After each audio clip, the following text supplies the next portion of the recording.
Hello and welcome to National Focus. I am Shaakira, Pierre. In the headlines, government undertakes comprehensive housing development in east of the island.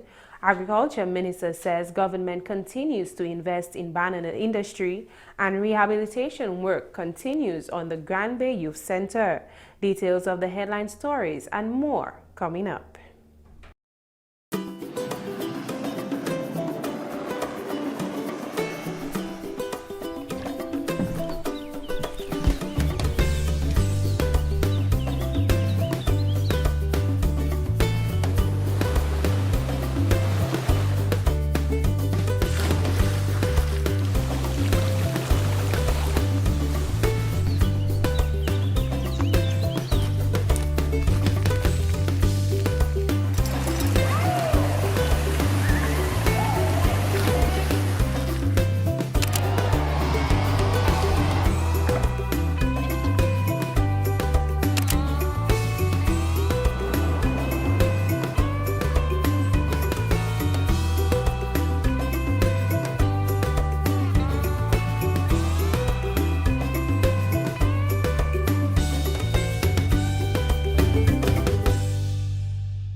Children, yell and tell if someone tries to abuse you. Tell until someone believes you and they do something about it. For more information on child abuse or to report suspected cases on child abuse, contact the Social Welfare Division on 33 Great Marlborough Street or call 266-3020 or 266-3080. Welcome back. Government's housing program continues to impact constituencies in the east of the island. A total of 122 apartments, 66 in Laplain and 66 in Dalis, are being constructed to provide proper housing for residents. The program is financed under Dominica's Citizenship by Investment program and is being developed by Montreal Management Consultants Establishments. The structures in Laplain are well advanced, and we're hoping at the same time at the end of June that those homes will be handed over to the beneficiaries in Laplain. And also in Dalis, the structure is at foundation stage, and very soon the external walls will be erected. So that's 122. The Castle-Bruce constituency, which suffered a major blow to its housing stock post-Maria, is also benefiting from this program.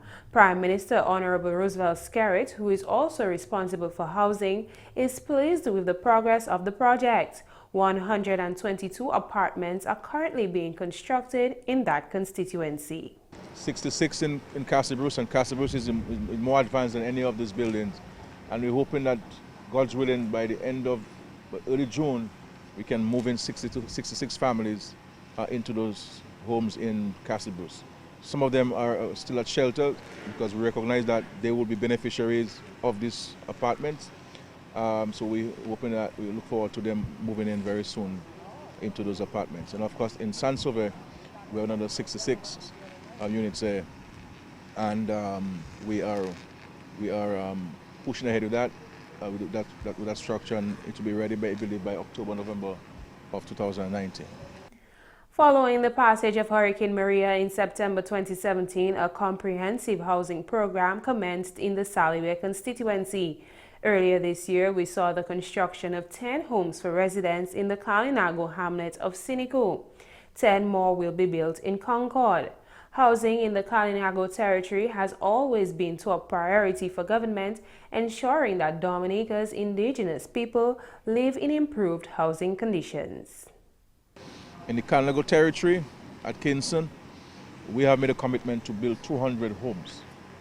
But these homes will be standalone homes because there were some people in the Kalinago territory who were opposed to the apartment units. But I have been told that those persons who oppose have now regretted that they did not go ahead with this, seeing Castle-Bruce and seeing what's happening in Laplain and Grand Fond.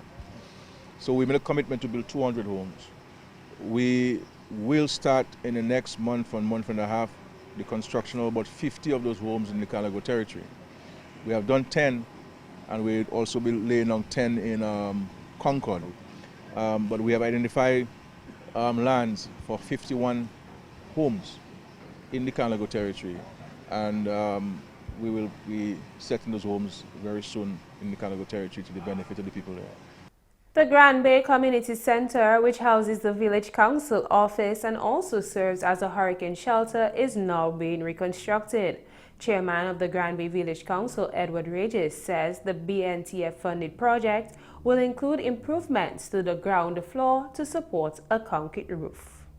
What is happening is that we are reinforcing the building right now to accommodate a concrete roof. That is important because that is one of the requirements for it to officially be a hurricane shelter. And also with the whole idea of building with resilience and building better. We are now seeing this work ongoing here. There will also be improvements to the ground floor of the building where we host the Grand Bay Village Council offices and also the public library and of course other offices that would be available for use in national development. All of these are here on the ground floor. According to Regis, the $1.2 million hurricane shelter will be outfitted with solar power, water storage tanks and other features to ensure resilience. This is costing well over $1.2 million. And so therefore we are looking forward to its completion. The project will also include the fencing for security purposes, the fencing of the entire perimeter of the council's property here. And it will also include solar panels on top of the building so that the building can benefit from solar energy. It will also have a facility for water storage. All of these are now requirements for hurricane shelters, effective and functional hurricane shelters. And we look forward to these improvements here that can be in place to ensure that we in Grand Bay have safe and secure facilities that can be put to multiple uses. Regis is happy with the progress thus far and anticipates the completion of the project by June 30th. Mr. Chris Walter and his company are responsible.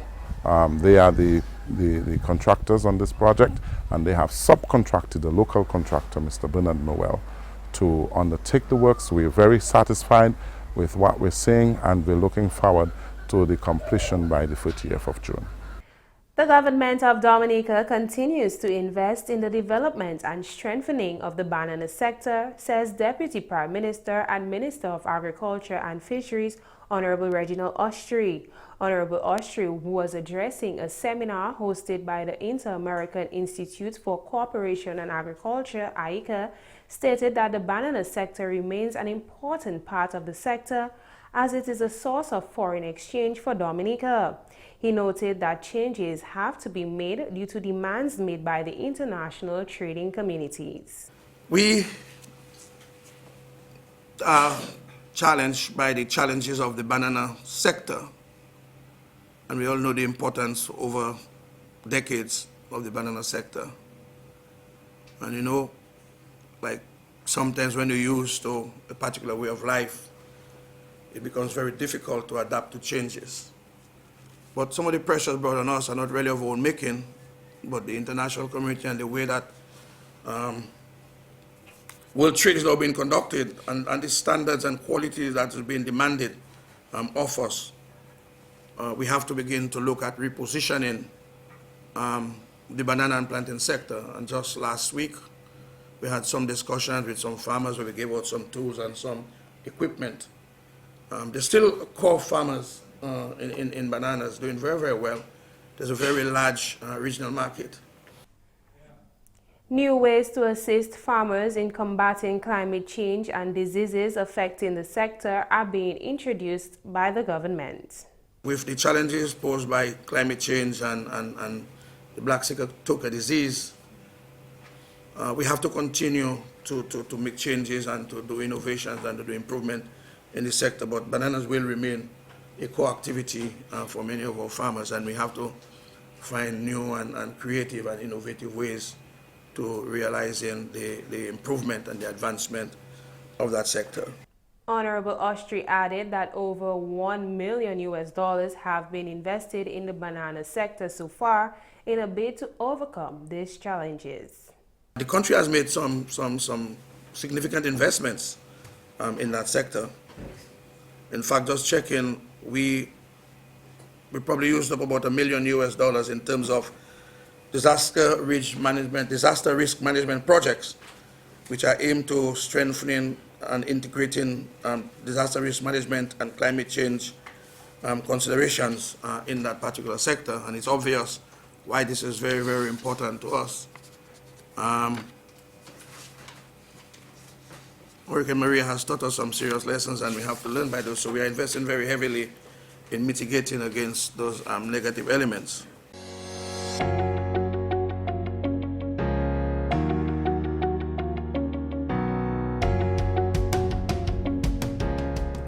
Access to the lower Monbruce Road in KINGSHILL has been significantly enhanced.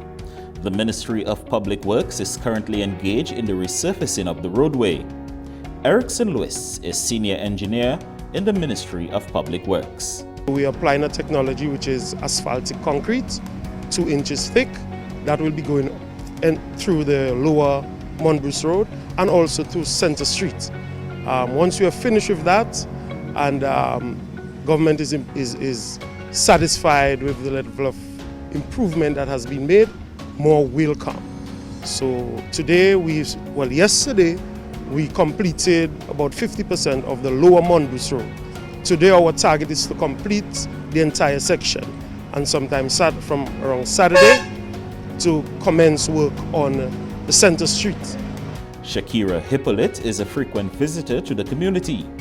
She reflects on the deplorable conditions which once existed on this roadway. The conditions, it was terrible. A lot of potholes, vehicles had to sway, stop to allow other vehicles to pass, and the residents complained a lot about the road. Mrs. Hippolyte is optimistic that the project will have a major positive impact on the lives of residents of the community. As a frequent visitor to this area, I know that this road project will impact on the lives of the residents of the KINGSHILL area, because KINGSHILL is a very large community with over 2,000 residents, and the people of 9 houses, Monbruce, Center Street, Back Street, will benefit tremendously from the use of this road. This road would have cost the government over $1.5 million to do this road. Former Minister for Education Sonia Williams uses this roadway several times a week, and she is pleased with the improved conditions. I also come up there to drop 1 or 2 elderly people from the arcade from town, so I do that maybe 2-3 times a week. And it has been a headache because, you know, the price of vehicle parts and the fact that when you have, depending on who you're driving, you have to be very slow. But now that the road is brought up to that condition, I think it's going to have a very, very great impact on the lives of the people living here.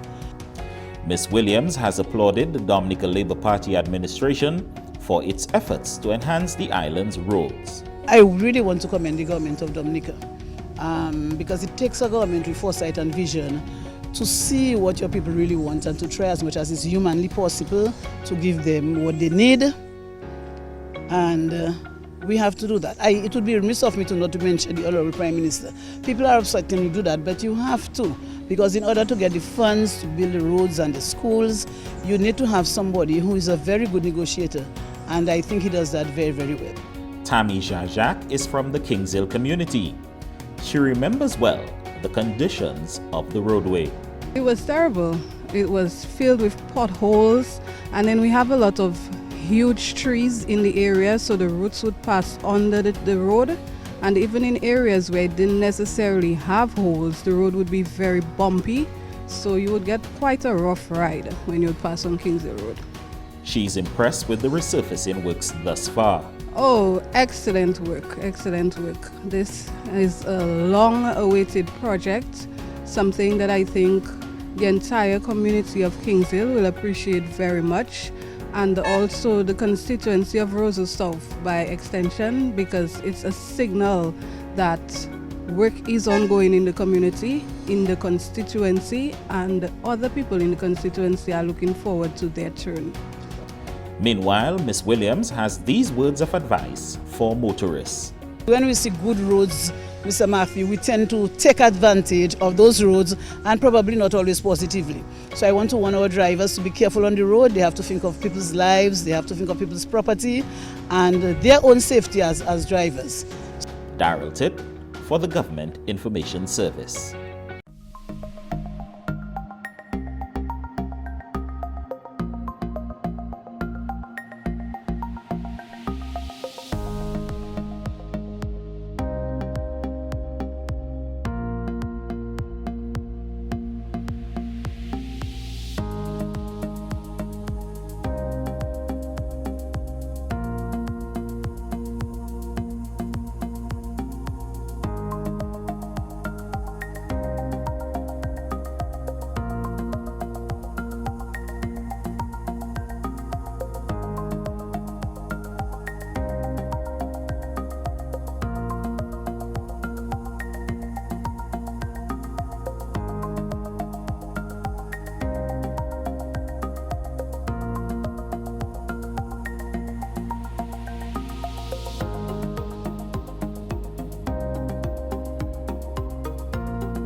Protection from abuse is every child's right.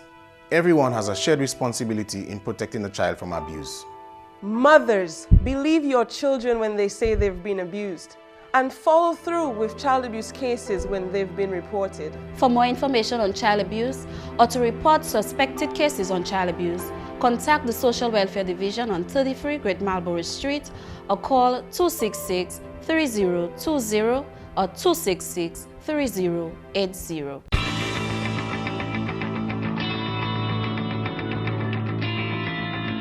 Welcome back. The Dominica Association of Teachers on Wednesday held its 20th annual general meeting at the Goodwill Parish Hall under the theme Education, an Essential Investment.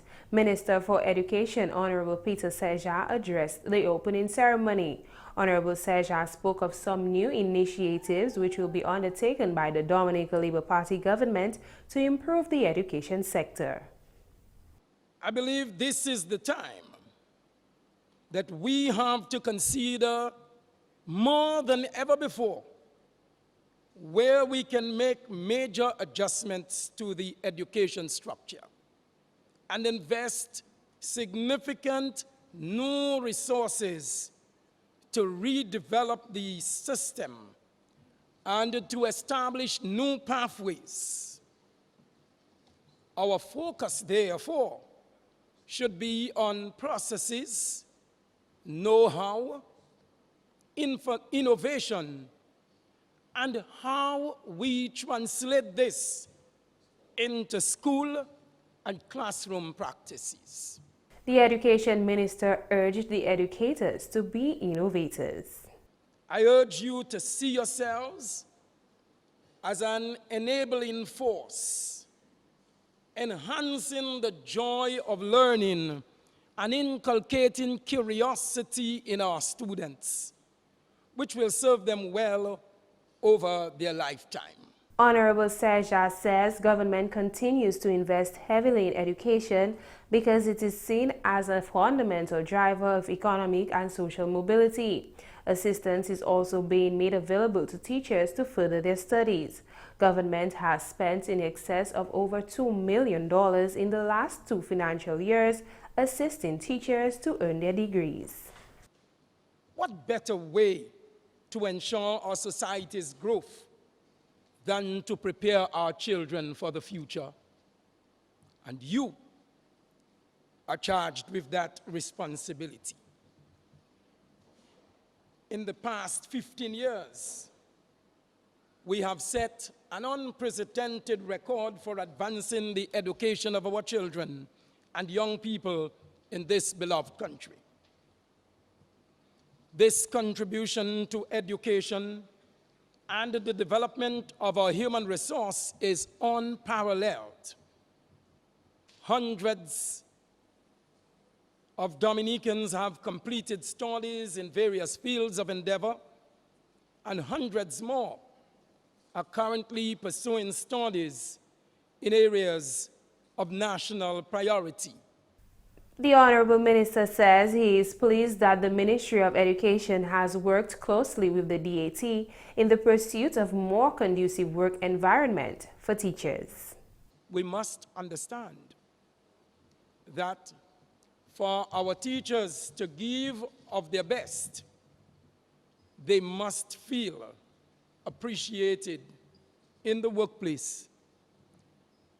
And more than anything, they must, I agree with you, Ms. Joseph, be compensated adequately. The Minister for Ecclesiastical Affairs, Family and Gender Affairs, Honorable Lady Catherine Daniel, has called on all leaders in society to be mindful of the message that their daily practices may send to young persons.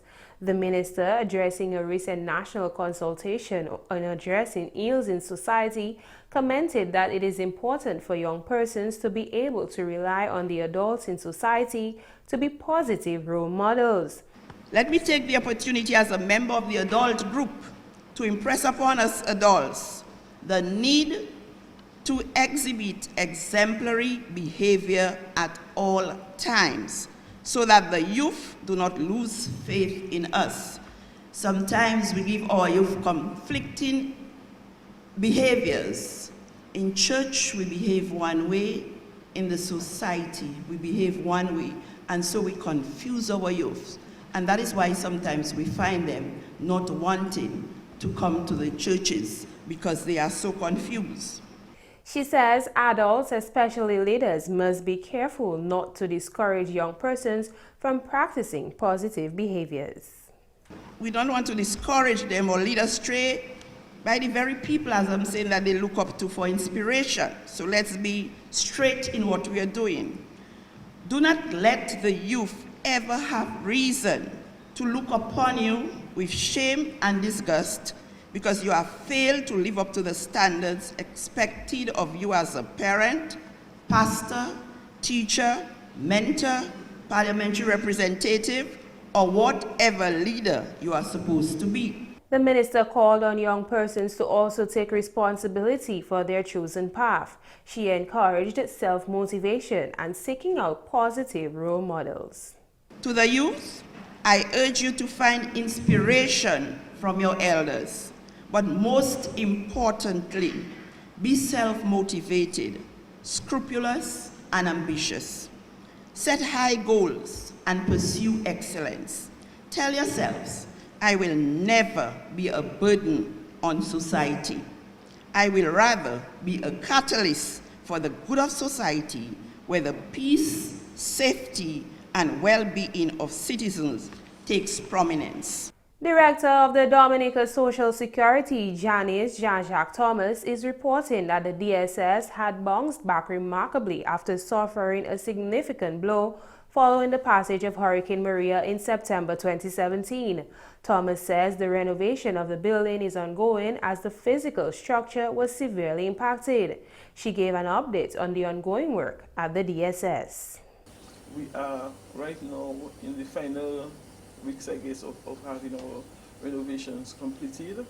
We know that even for the persons doing business with Social Security, the environment has not been too comfortable, but we are looking forward to the completion of the renovation works, where persons will be more comfortable when they visit the Social Security office to do business. Thomas says following the storm, some employers were unable to pay their contributions because of the damage they also suffered due to the storm.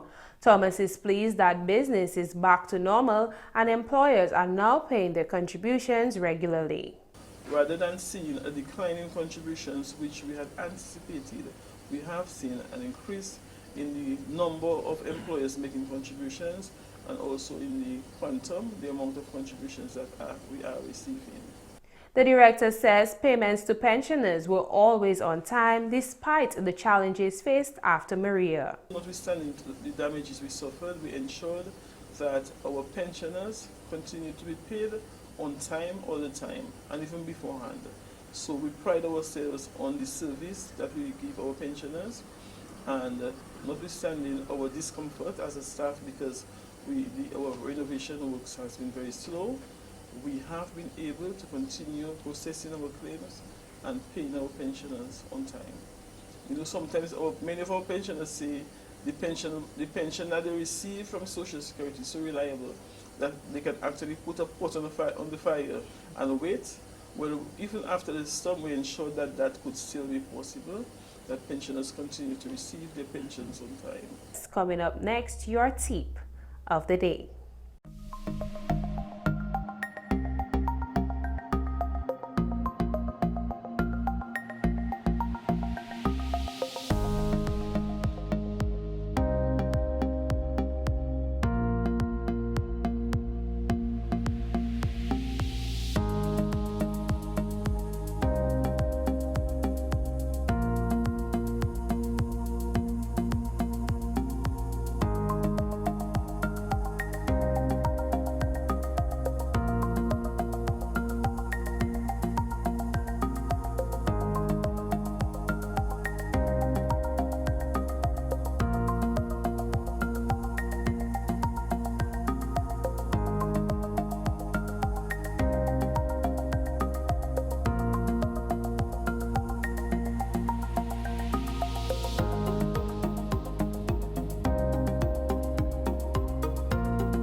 Here are some tips to eliminate breeding sites for mosquitoes around the home. Discard items that can collect rain and runoff water, especially old tires. Cover all water storage containers. Replace water in flower vases and sand granules. And finally, seal septic tanks. That's all for this edition of National Focus. Be sure to follow GIS Dominica on Facebook as well as on Twitter at GIS Dominica. From all of us here on the GIS News Production team, I'm Shaakira Pierre. Thanks for watching.